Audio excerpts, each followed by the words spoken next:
네, 반갑습니다. 즐겁고 행복한 역사 시간인데요. 자, 오늘의 주제. 뭔가 오늘은 집에서 녹화하는 게 아니니까 좀 크게 말해서 시원하네요. 자, 오늘의 주제는 15차시 15번째 시간 오스만 제국의 근대화를 한번 배워보고자 합니다.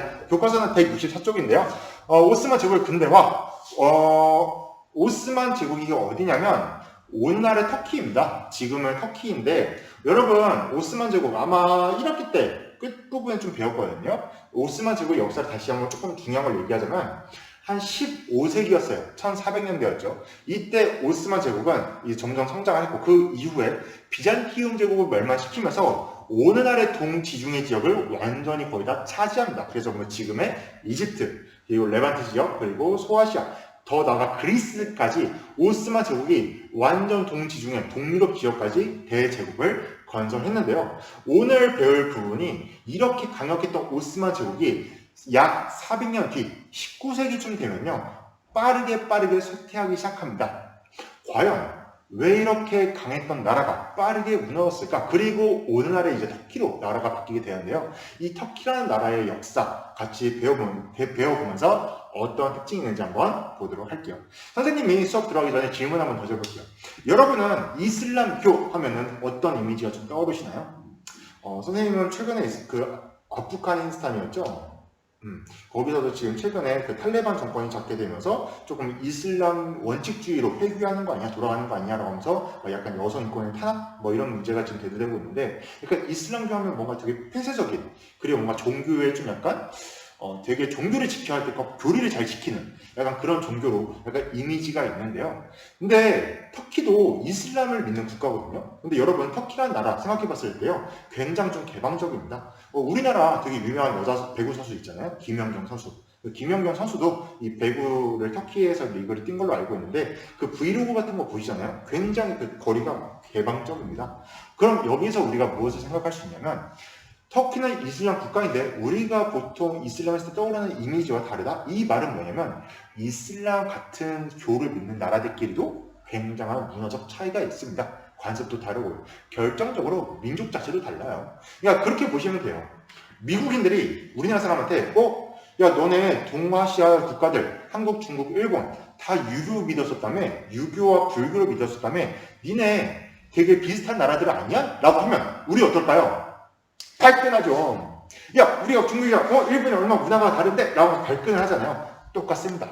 이슬람 국가들끼리도 같은 이슬람교를 믿을 뿐이지 굉장히 민족과 종교가 다양하고 그들의 차이가 심한데요. 선생님이 이 얘기를 왜 하냐?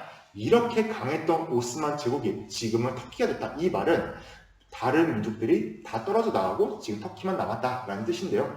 과연 이 오스만 제국 왜 이 같은 이슬람을 지배했지만 이슬람 국가로서 대제국을 건설했지만 왜 영토가 다 쪼개지게 되었을까? 그 이유를 오늘 한번 배워보도록 할게요.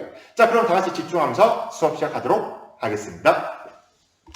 네, 오늘의 주제 오스만 제국이 근대화, 즉 과거에 어떻게 보면 유럽이 절대 왕정이 무너지고 당시에 시민들의 자유주의가 불면서 어떻게 보면 민주주의의 기틀이 다져진 것처럼 오스만 제국도 여러분 점점 왕의 권력이 국민들에게 넘어가기 시작했습니다. 그러면서 근대화가 이룩했는데요.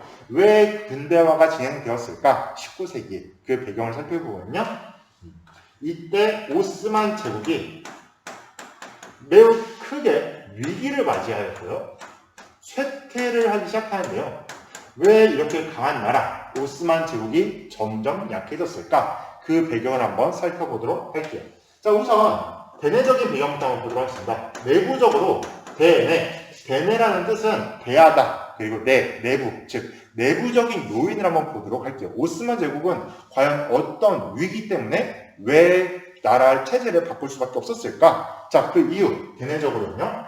원래 오스만 제국, 이 이슬람 국가들의 정치적 지배자를 일컫는 용어가 있습니다.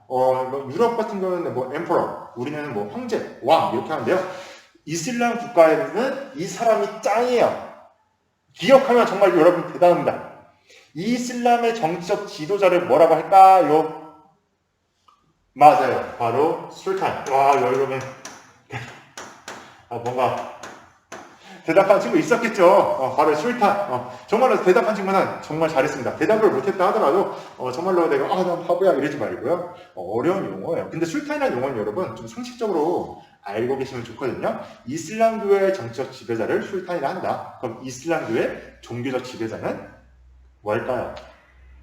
칼리프인데요. 이 술탄과 칼리프, 정치적 지도자, 종교적 지도자, 술탄과 칼리프가 당시 이슬람사의 지도자였습니다. 당시 오스만 제국의 그러니까 지배자, 정치적으로 짱, 그러니까 우리로 치면 왕이죠, 왕. 이 왕을 술탄이라고 불렀는데요. 이 술탄이 매우 강력한 중앙 집권 체제가 있었습니다. 원래 이 오스만 제국의 특징이 엄청나게 강한 술탄의 말 한마디면 건물이 세워지고 신하들이 다 날아가고 술탄이 시키는 대로 나라가 운영되었어요. 그래서 술탄이 엄청나게 강력한 힘이 있었는데 이때 당시에 오스만 제국의 영토가 워낙 넓다 보니까 이때 술탄의 지배에서 우리는 벗어날 거야 라고 하면서 이 다른 민족들이 독립을 요구하기 시작합니다. 자, 여러분 지금의 오스만 제국이 과거 오스만 제국이 오늘날의 터키라고 했잖아요. 터키가 왜 터키냐면 터키 민족이 투르크족입니다. 투르크족이라고 하는데요. 이때 당시 오스만 제국을 건국한 민족도 투르크족이었어요. 투르크족이라고 하는데요. 이 투르크족들이 당시에 다른 민족들을 꽉 잡고 있던 상태였고요. 당시 투르크족의 정치 지도자 술탄이 당시 아라비아 민족, 반도에 사는 아랍 민족들, 페르시아에 사는 페르시아인들, 그리고 그리스인들, 당시 동유럽의 유럽인들, 이런 슬라브족까지 다양한 민족들을 다 통제하고 지배하고 있었다. 그런데 다른 민족들이 그러는 거죠. 이제 19세기 됐으면 당시 유럽은 각 나라들이 민족주의와 자유주의로 독립하고 있었습니다. 그러니까 이 자유주의와 민족주의의 바람이 이 이슬람 세계에도 전파가 되었고 당시 오스만 제국, 우리는 투르크족이 아니라 우리는 이집트 민족이야. 우리는 아라비아 민족이야. 우리는 그리스인들이야. 왜 우리가 오스만 제국, 왜 저 투르크족의 지배를 받고 있냐? 우리 독립시켜달라. 우리 더 이상 술탄이 다스리는 오스만 제국의 지배를 받을 수 없다라고 하면서 전국 각지에서 시위가 일어나고 반란 움직임이 일어납니다. 동시에 대외적인 요인을 보시면요. 외부에 어떤 위기가 있냐? 이때 오스만 제국의 다양한 나라와 민족들이 우리 독립할 거야. 우리 나라 새로 살 거야. 우리 오스만 제국의 술탄의 지배를 받지 않을 거야. 으쌰으쌰 되고 있으니까 이때를 놓치지 않습니다. 당시에 이 오스만 제국이 다스리던 영토의 세력을 넓히고 싶었던 산업화에 성공했던 유럽의 각 국가들이 뭐라고 하냐면 야 오스만 제국 너네 왜 저 나라들 민족들 왜 니네가 지배하냐 라면서 간섭을 하기 시작하고요. 또 개입을 하면서 이들의 독립을 도와주기 시작합니다. 특히 가장 중요한 지역이 그리스였어요. 그리스는 유럽의 문화의 뿌리였고요. 그리고 그리스는 어떻게 보면 유럽인들과 같은 종교, 기독교를 가진 사람들이 많았습니다. 게다가 이 동유럽 지역에도 당시 그리스 정교라고 해서 기독교와 같은 뿌리를 두는 어떻게 기독교를 믿고 있었죠. 그러니까 당시 유럽 국가들이 그러는 거예요. 우리는 왜 기독교인 국가와 민족을 오스만 제국, 이슬람 국가인 니네가 왜 다스리고 있냐? 그러면서 유럽의 각 나라들이 오스만 제국의 지배를 받고 있던 기독교 국가들 또는 유럽과 친한 나라들의 간섭과 개입을 해서 독립을 도와줍니다. 그러면서 어떻게 되냐? 이렇게 대내적으로 그리고 대외적으로 위기를 맞이하면서 오스만 제국의 영토가 점점 없어졌거든요. 영토를 상실하기 시작합니다. 영토가 줄어드니까 사람이 줄어. 사람이 주니까 세금 낼 사람이 없어져. 세금 낼 사람이 없어지니까 나라가 돈이 없어. 나라가 돈이 없으니까 혼란에 빠져. 이렇게 된 겁니다. 그래서 오스만 제국은 대내적으로는 19세기 1800년 정도 가면은 술탄 중심 체제에서 벗어나서 우리 민족은 그냥 우리가 다스릴 거야. 유럽은 얘네 독립시켜도록 간섭하고 개입하고 그러니까 오스만 제국의 영토를 상실하면서 점점 위기를 맞이하고 있었다. 그래서 당시 오스만 제국의 술탄은 결심합니다. 이거 이러다가는 우리나라 후딱 망해버린다. 빨리 변화시켜야 된다. 우리가 더 이상 약해지지 않도록 우리가 개혁을 하자라고 했는데요. 과연 어떻게 나라를 근대화시키고 바꾸려고 노력했는지 한번 보도록 할게요. 네, 두 번째 학습 목표 탄지마트입니다. 자, 탄지마트는 이제 터키어로 이제 개혁 또는 뭔가 세상을 뒤바꾸다라는 뜻을 가지고 있는데요. 개혁이라는 뜻 자체가 어떤 정치 제도나 또는 국가의 체제를 뒤바꿔버린다라고 생각하시면 되겠습니다. 그러니까 뭐 우리나라로 치면은 헌법이 바뀔 때마다 뭐 제 몇 공화국, 공화국 이렇게 헌법이나 제도를 바꿀 때마다 공화국 숫자가 바뀌거든요. 그런 것처럼 몇 공화국으로 바뀌고 있는 것처럼 당시에 터키도 야 우리 이렇게 있다가는 나라 망하겠다라고 하면서 빨리 나라를 체제를 뒤바꿔 버리자라고 했고 그래서 개혁 정책, 즉 탄지마트 정책을 실시했습니다. 과연 이들은 왜 탄지마트를 하게 되었냐? 방금 얘기한 것처럼 배경 왜 개혁, 나라의 체제를 바꿀 수밖에 없었냐면 바로 국가가 위기를 맞이했고요. 이것을 극복하기 위함이었죠. 이때 당시 위기, 첫 번째 학습 목표에서 얘기했죠. 당시에 오스만 투르크는 투르크족이었다. 그런데 오스만 제국, 투르크족의 지배를 받고 있던 수많은 다양한 민족들이 야 우리 투르크인 아니야. 왜 우리가 투르크 술탄의 말을 들어야 돼? 우리 독립할 거야. 라고 했고 그러자 유럽 애들이 막 간섭하면서 이거 독립시켜주려고 오스만 제국 약화시키고 자기들 이권 강화하려고 막 개입을 하고 간섭을 합니다. 그러니까 막 영토를 상실하게 돼요. 막 다양한 지역과 민족에서 독립을 하게 됐고 영토를 상실하니까 국민이 줄어. 국민이 주니까 세금 낼 사람이 없어. 세금 낼 사람이 없으니까 국가가 가난해져. 국가가 가난해지니까 국가가 혼란에 빠져. 국가가 혼란에 빠지니까 국가가 망할 것 같아. 그러니까 술탄이 위기를 극복하기 위해서 개혁을 실시하게 되었다는 점. 그럼 어떻게 개혁을 실시했을까? 개혁의 내용을 한번 살펴볼게요. 방금 선생님을 랩을 한 것 같은데. 자, 아무튼 개혁의 내용을 한번 살펴보기 전에 한번 여러분 생각해 보세요. 내가 이러한 위기 속의 정치적 지도자였다면 나는 어떻게 위기 극복을 했을까? 한번 눈 감고 생각해 보십시오. 선생님이 이 질문을 던지는 이유가 역사는 단순히 막 이런 과거에 어떤 일이 있었지 막 스펙한 지식을 막 알고 깨닫는 게 아니라 나였다면 어떻게 했을까? 아, 나였다면 이렇게 했을 텐데 쟤는 저렇게 했구나. 저게 성공했나? 저게 실패했나? 저건 좋은 모델일까? 내가 제시한 정책은 과연 성공했을까? 한번 이런 생각하는 힘도 기르는 게 바로 역사 과목이거든요. 한번 생각해 보면서. 자, 그러면 한번 터키의 당시의 술탄은 어떻게 나라를 뒤바꾸고자 했을지 한번 보도록 할게요. 자, 우선 첫 번째. 우리가 왜 이렇게 약해졌지? 술탄이 고민에 빠져요. 우리가 왜 이렇게 약해졌을까? 왜 우리 영토 상실하고 있을까? 그래. 부정부패 때문이야. 지금 관리들이 일을 제대로 안 하고 있어. 내가 이걸 다 감시해서 올바르게 관리들이 잘 할 수 있도록 내가 잘 지켜봐야겠어. 그리고 지금 막 일이 엉망진창이야. 막 내 일 시키면 막 이게 일이 되는지 안 되는지 몰라. 이거를 조금 약간 체계화 시켜야겠다. 즉, 이렇게 보시면 돼요. 집, 방이 매우 어지러운 상태예요. 그래서 일을 못 하는 거죠. 그래서 이 일을 잘 할 수 있도록 물건을 잘 정리해야 되죠.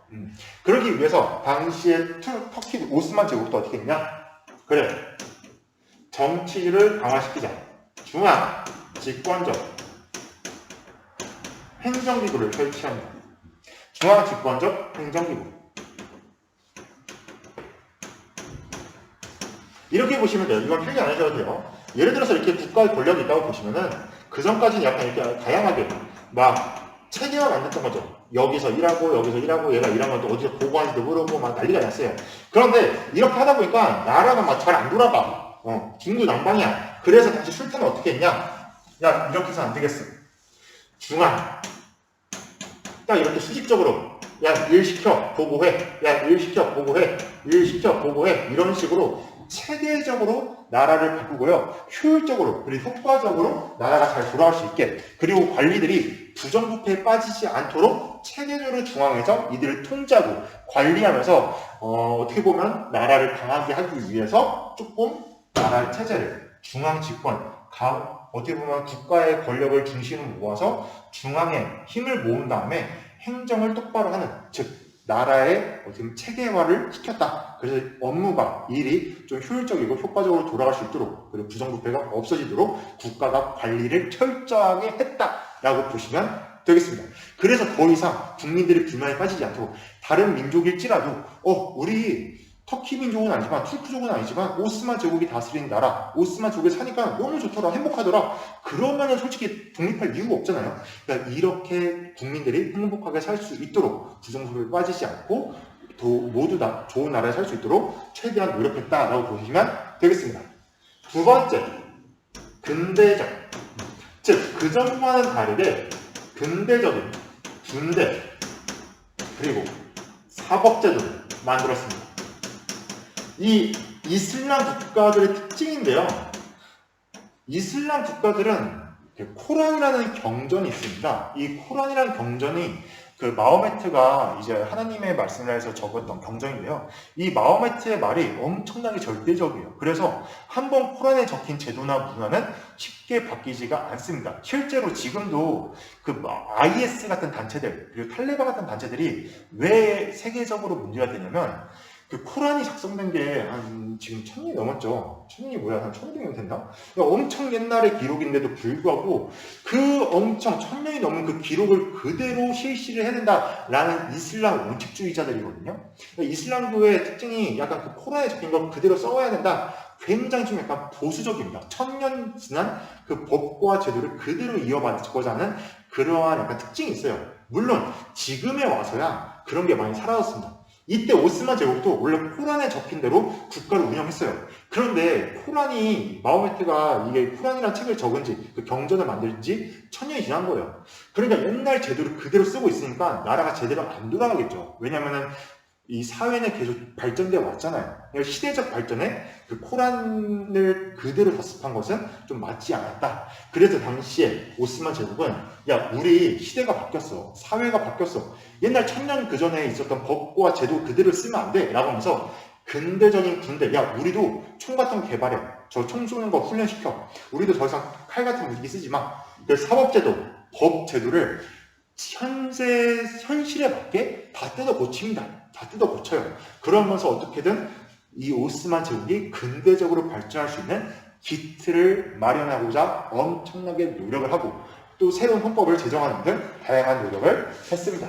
그래서 그 결과 이렇게 노력한 오스만 제국은 결과 그전에는 없었던 헌법을 제정했고요.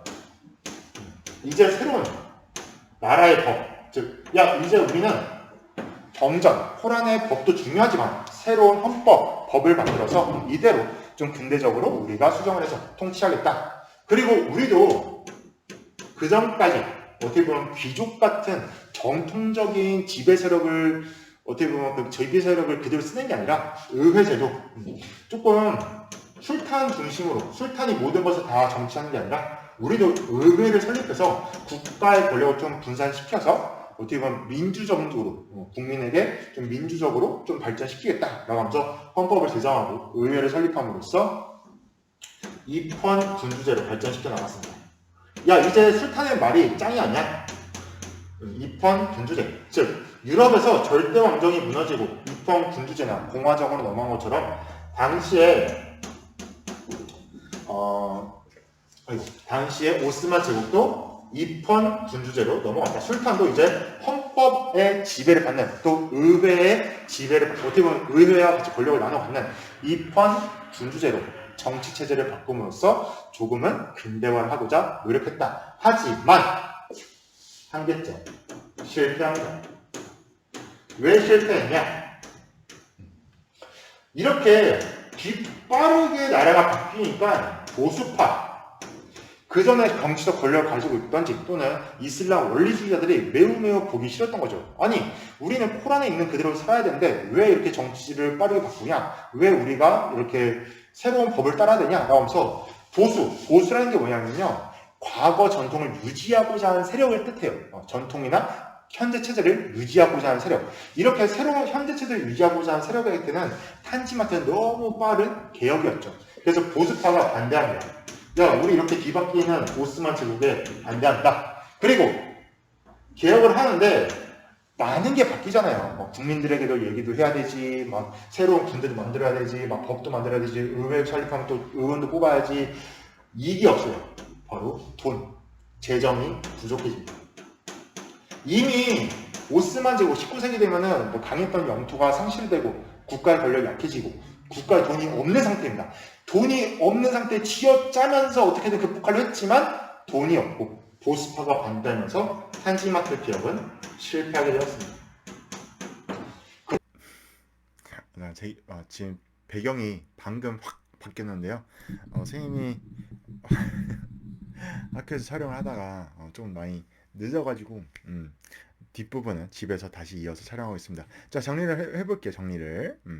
자, 두 번째 학습 목표 탄지마트 정리를 하면은 당시에 국가가 영토를 자꾸 뺏기니까 당시에 술탄은 이 위기를 극복하기 위해서 우리도 저 유럽처럼 좀 서구 근대화로 넘어가자. 좀 우리도 발전시키자. 그래서 좀 체계화된 중앙행정기구를 만들고 그리고 근대적인 뭐 군대 그리고 사법제도를 만들어서 조금 빠른 발전을 도모했습니다. 그런데 이렇게 국가가 급격하게 바뀌니까 당시 보수 세력이 반대했고요. 또 개혁을 위한 돈이 부족하게 되었죠. 근데 문제는 뭐였냐면 이렇게 어떻게 보면은 당시 술탄이라는 어떻게 보면 우리로 치면 왕이죠 왕. 이 술탄이라는 그 정치적 지도자가 나의 권력을 의회를 설립함으로써 많이 넘겨준 거예요. 그리고 또한 술탄이 헌법을 만드는 순간 헌법의 제약을 받게 됩니다. 즉 입헌군주제가 되면은 즉 그 전까지는 내 말이 곧 법이야라고 했던 술탄도 이제 법의 제약을 받게 되는 거죠. 그래서 당시에 탄지마트를 개혁을 실시했던 술탄이 누구였냐면 압들 메지트 1세였어요. 그런데 그 후에 아들이었던 압들 메지트 2세가 아버지에 이어서 술탄이 됐는데 아버지에 이어서 나도 좀 나름 개혁을 하려고 했어요. 그런데 입헌 군주제를 바꿔도 서구 무기를 받아들여도 군대를 바꿔도 행정조직을 새로 개편해도 여전히 당시의 영토는 계속해서 유럽 국가들한테 뺏기고 있던 상황이었습니다. 심지어 러시아와 전쟁을 해서 진 바람에 이때 엄청나게 많은 영토를 러시아에 뺏겼어요. 그러니까 이때 압딜 메지트는 이거 뭔가 잘못됐다. 이거 괜히 우리가 개혁한다, 탄지마트 한다 했다가 우리나라 오히려 약해지는 것 같아. 그래서 오히려 다시 압딜 메지트 2세는 나 다시 술탄의 권력 강화할 거야. 헌법 폐지해 라고 합니다. 그리고 그 이후에 이어서 된 술탄들은 술탄의 권력을 강화시켜 나가는 오히려 시대에 역행하는 그러한 역사가 이뤄지게 되는데요. 그래서 세 번째 학습 목표 이렇게 술탄의 권력이 다시 강해지는 걸 우린 도저히 못 참겠다라 그래서 근대화 혁명이 일어났습니다. 이제 오스만 제국도 혁명이 일어나서 뒤바뀌게 되는데요. 우선 배경을 보시면요. 탄지마트 개혁이 실패합니다. 그래서 당시에 이 개혁이 실패를 하자 술탄은 오히려 다시 옛날의 전제 정치, 즉 자신의 권력을 강화시키는 전제 정치를 강화시켜 나갔고요. 그러자 당시에 지식인들 그리고 젊은 장교들을 중심으로 청년 튀르크당이라는 한 결사 단체를 만듭니다. 그래서 이들은 우리는 이들도 당시의 유럽 국가들로부터 자유주의 그리고 민족주의 사상을 받아들였는데요. 우리 투르크인들이 강해지기 위해서는 투르크인들끼리 뭉쳐야 돼. 그리고 우리도 자유주의, 즉 술탄의 권력을 모든 국가 사람들이 나눠 갖고 우리의 자유도 신장해야 돼라고 하면서 이들은 다시 옛날처럼 헌법이 있고 술탄은 헌법의 제약을 받는 입헌 정치를 요구했습니다. 그러면서 이들은 매우 술탄에게 다시 헌법을 부활시킬 것을 요구했고요. 이 청년 투르크당의 권력이 힘이 너무 강하니까 당시에 술탄은 어쩔 수 없이 그래 내가 헌법을 다시 부활시킬게 라고 해서 헌법을 부활시키고 어떻게 보면은 점점 오스만 제국이 조금 청년 투르크당 혁명 이후에 좀 민주 정치로 발전되어 가는 그런 모습을 보입니다. 하지만 한계점이 있어요. 바로 뭐냐면 이 청년 투르크당은 자유주의랑 민족주의 사상을 영향받았다고 했잖아요. 우리는 소중해. 우리의 생명은 우리에게 있어. 왕 출탄도 우리를 함부로 할 수 없어. 이런 자유주의도 있었지만 하나가 더 바로 민족주의였는데요. 이들은 우리는 투르크인들이야. 우리 지금 오스만 제국에는 정말 여러 민족이 섞여 살고 있지만 우리 투르크 민족들이 하나로 뭉쳐서 투르크인들을 위한 나라를 만들어야 돼. 약간 이러한 민족주의적 색깔도 있었습니다. 그러면서 이 청년 투르크 당이 꿈꾸는 나라, 그리고 이들이 만들어가는 나라, 그리고 이들이 만든 헌법에는요, 다른 민족에 대한 좀 약간 차별, 그리고 다른 민족을 좀 고려하지 않는 내용들이 들어가게 됐고요. 그래서 당시 오스만 제국 아래 있었던 아랍인들, 페르시안들, 다양한 민족들이 야, 저 청년 투르크당이 이번에 입헌 정치를 하게 되었 입헌 정치를 이끌고 있는데 쟤들은 투르크인들만 챙긴다더라. 우리 이렇게 되면 우리가 굳이 오스만 제국의 지배를 받지 않아도 되지 않냐? 그리고 이들 또한 민족주의 영향을 받아서 아랍인들이야 뭉쳐라. 페르시아인들이야 뭉쳐라. 막 이런 식으로 이들도 서로 우리는 원래 전통적으로 아랍어 그리고 같은 역사를 쓴 민족이야. 이런 식으로 다양한 다른 민족들, 투르크와는 다른 민족들이 똘똘 뭉치게 되고 독립을 요구하게 됩니다. 그래서 오스만 제국은 빠르게 해체됐고요. 오늘날의 터키가 되었습니다. 그리고 오스만 제국의 지배를 받던 수많은 나라들도 그 이후에 독립을 해서 지금의 뭐 사우디아라비아, 뭐 이란 다양한 나라들이 건국되게 되었죠. 잠시 역사적 인물, 상식적으로 좀 알고 있으면 좋은 역사 인물이 있어서 잠깐 얘기하고 넘어가도록 할게요.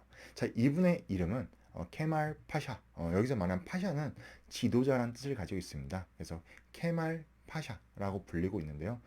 원래 성함은 무스타파 케말입니다. 그런데 터키에서 무스타파 케말이라고 얘기를 하면 안 돼요. 왜냐하면 터키에서는 이분을 뭐라고 부르냐면 아따튀르크라고 부릅니다. 아따가 뭐냐면 아버지, 튀르크는 투르크 민족이죠. 즉 투르크 민족의 아버지라고 불리는 사람인데요.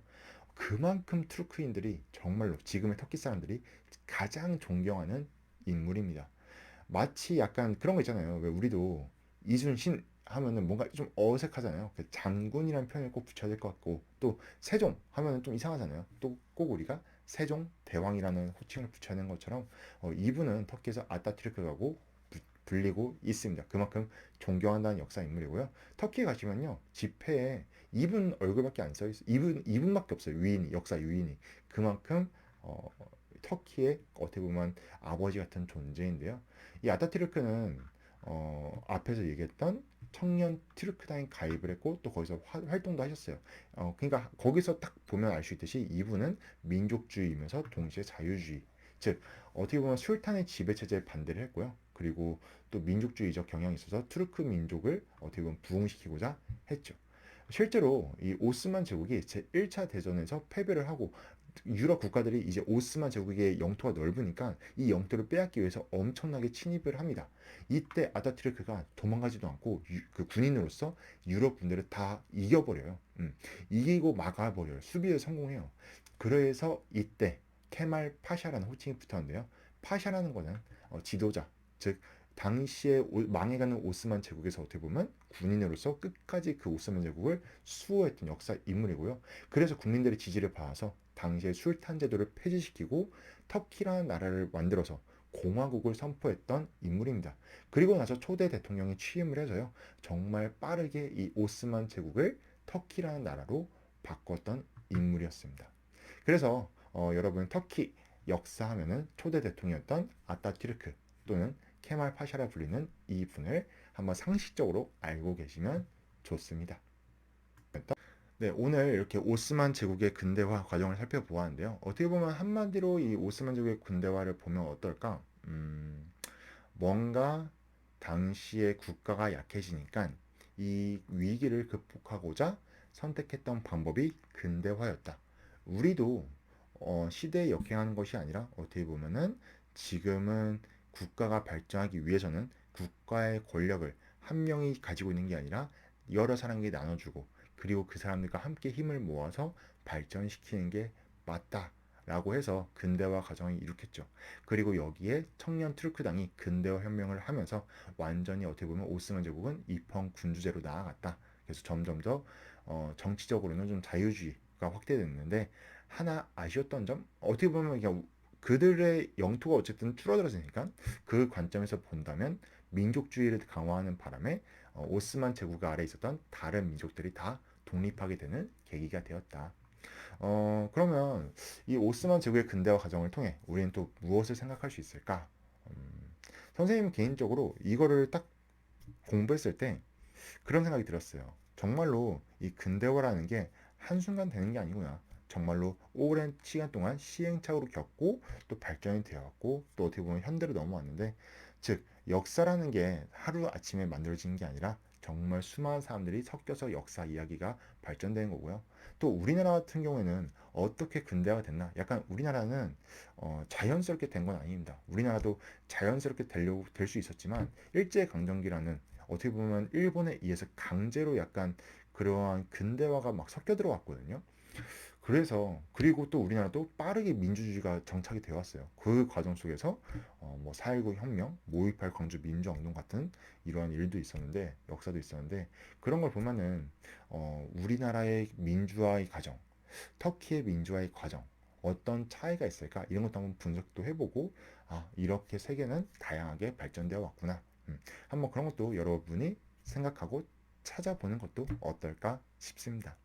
자, 오늘 수업은 여기까지고요. 다들 정말 수고 많으셨습니다. 다음 시간에 보도록 할게요.